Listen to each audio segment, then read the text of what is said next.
This is more a challenge that I got this week, and I've had a couple of clients that I've had similar conversations with. Is are you really all in? And what all in looks like. So I thought we could go through like each stage of like the standard pathway for personal trainers. Okay. So you start off face to face. And what does all in look like face to face? I think most people still anticipate I'm going to go to a gym, they're going to give me leads, I'm going to get clients, I'm going to train people. And then there's this harsh reality of actually, you're going to train a bunch of people you don't want to train for free that want you to show them how to use a fucking treadmill. Yeah. For a long time. Yeah. And it's And then- really disappointing. And then the ones that are going to trade money for that are still the same people, just with money. Correct. They still don't just want to can be there. afford the- They still don't want to be there. They're just going to pay you to make them come until hopefully they change or they achieve their goals. So I think the best way to solve that is you have a micro and a macro all in. Yeah. Micro is your first 3 months, which is I'm going to move heaven and earth to get my baseline of clients. Yeah. So that's phone calls, walk the floor, be there 12, 16 hours a day. Like, be the guy that goes out and cleans the gym floor, puts the dumbbells away, says hello to everyone. Which we're going to talk about being the guy, the girl in the gym in a minute. But you should be like, every waking moment of right now for 3 months is get clients. Yeah. That's all in for me face to face. Yeah, man. Absolutely. Then I think you need to also be all in, because I think people come into the industry to try personal training. You don't start a trade apprenticeship to try it. Well, maybe. Like, I feel like I don't think you open a business to try it, and that's what doing Yeah, well, that's true. like I'm not going to open a bakery to go, I'll I'm just going to see this. see if I like making bread. Yeah. Yeah. And it's like you run your own business inside a gym. That's the same, right? Yeah, true. Yeah. Like you could try PT as in like, maybe go to a fucking to PFT or F45 or something. something, Yeah. but it's not even PT. Like, Yeah.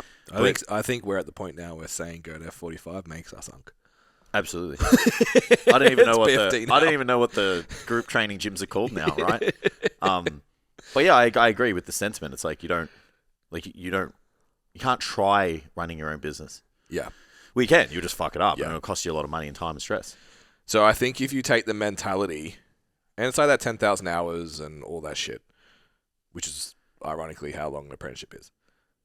When you go get an apprenticeship for a trade, you're like, I'm going to eat shit for a year, and then I'm going to eat a little bit less shit. I'm going to eat just a little bit less shit, and then I'll maybe have my own apprentice so I can eat my shit, and it'll all be fine. Yeah, I'll just take it out on him for a month. Exactly, and the cycle's just perpetuates. Yeah, and when he's gone, I'll get another one. If he quits, he's a pussy, because Yeah. I fucking did it. Yeah, that's it. When you go into personal training, I think you need to have that macro timeline. And I remember I don't know how many, I took the fucking Jordan thing, like I took that personally. Yeah. I read Outliers and I was like, well, 10,000 hours is full-time for 4 years. Yeah. But if I work full-time and a half, I can do it in 2. Yeah. So I was like, right, if I'm not at work, I'm working. Reading research, watching YouTube, doing education, development, like just fucking, I'm going to get these 10,000 hours in the shortest fucking time possible because I'm going to be shit until I get them. If you take that approach of this is going to be 3 years to become proficient at your trade, which happens in every other trade, and it just so happens that you get paid $100,000 a year. If you were to try that hard, you're going to get $100,000 a year, not... What's an apprentice wage these days? Fucking 45? Oh, 50? Say maybe 50, 60. Yeah. Surely. Like, I think it's still like under $20 an hour. fucking hell. Yeah, it's No savage. wonder no one's doing it. Yeah, I saw this video. It's a little bit off topic, but like it's actually cheaper to hire a subby than it is to yeah, bring an apprentice on. Yeah. So like think about what happens in 5 to 10 years with skills yeah, shortage in our country. Yeah. Anyway, yeah. The pay rates will go up. well, hopefully. The future millionaires are the trades, I reckon. Really? Anyway, yeah, because like AI automation and the whole Interesting. cultural impact and shit. Interesting. Yeah, white collar jobs will go first. I wonder Yeah, we'll talk about it after. It's like, what gaps can we close there? Yeah. Business. Yeah. No, because we're going all in. Of course. Laser focus. Talk about it in my own time. So then we go, all right, what about online? What does all in look like online? Most people would like to go online. Oh, yeah. And most people that I speak to that would like to go online are not. And it's not working.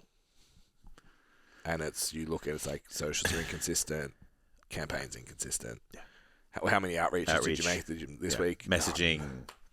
No. There's you haven't gone all in. No.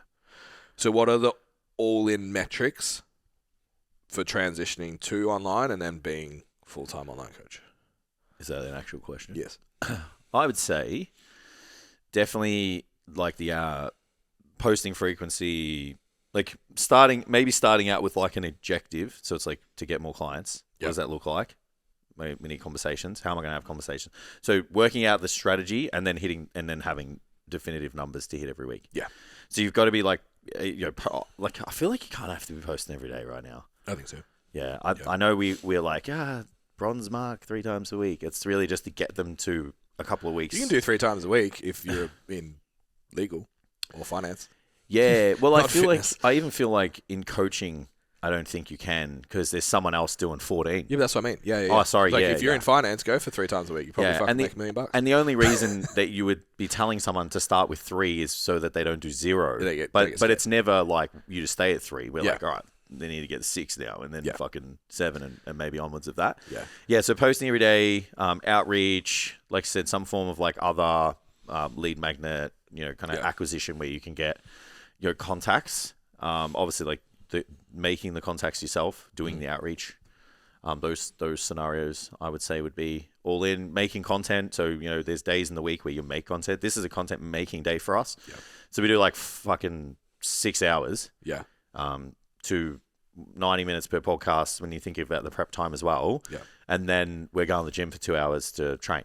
You know, and then it all gets cut up into little clips and shit like that. So like I feel like there has to be content making, then obviously the posting, the outreach, all that kind of stuff. So I'd say that would be most of the stuff off the top of my head. Yeah, I agree. And then they become, if you're all in, they become non-negotiables.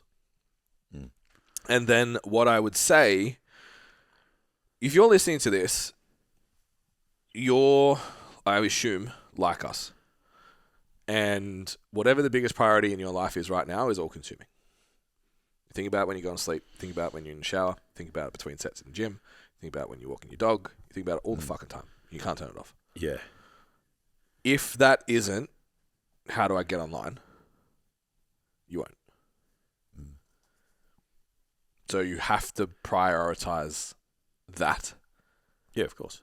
To an all-in level. That this is what I think about, what I focus on. Yeah. Not, it'd be nice if I had some online clients. Yeah.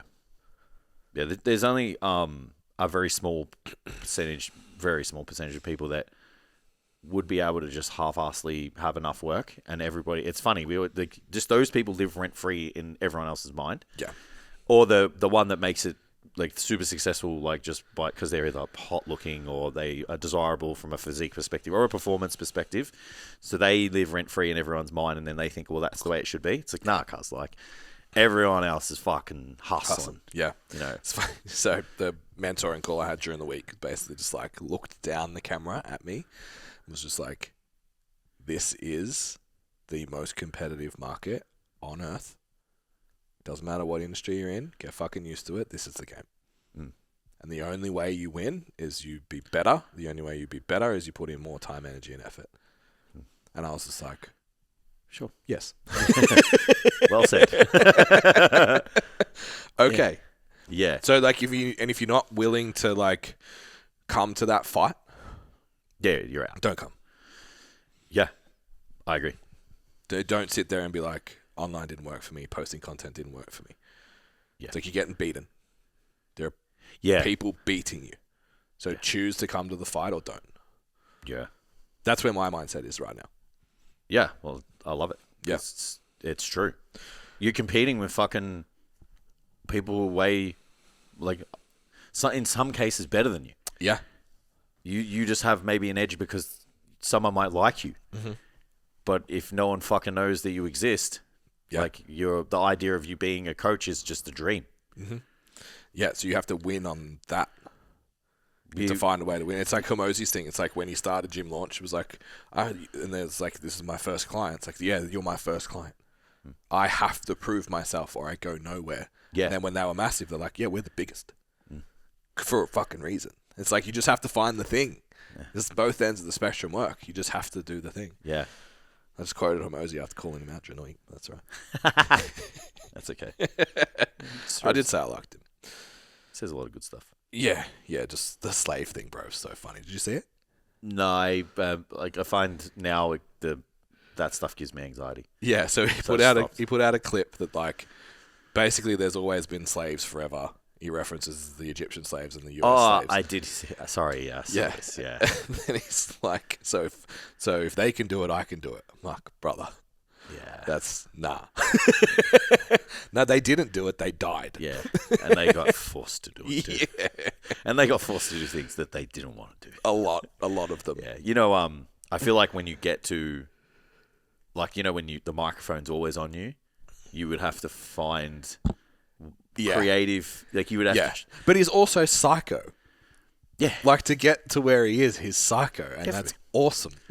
Yeah, but it's like, that's awesome. That's not good example. It's not good advice, but it's okay. Yeah. That is the definition of toxic positivity. It's the same dude that, like, locked himself in a literal cupboard to write his book. Like, I'm not saying it's not. Yeah, like, Yeah. obviously, it's working, but yeah, it's just like, you're having a bad day. Remember, there were slaves out there. Yeah. Do you reckon they fucking whinged about how would the people in the cotton fields feel about you right now? Yeah. Like, brother, that's not.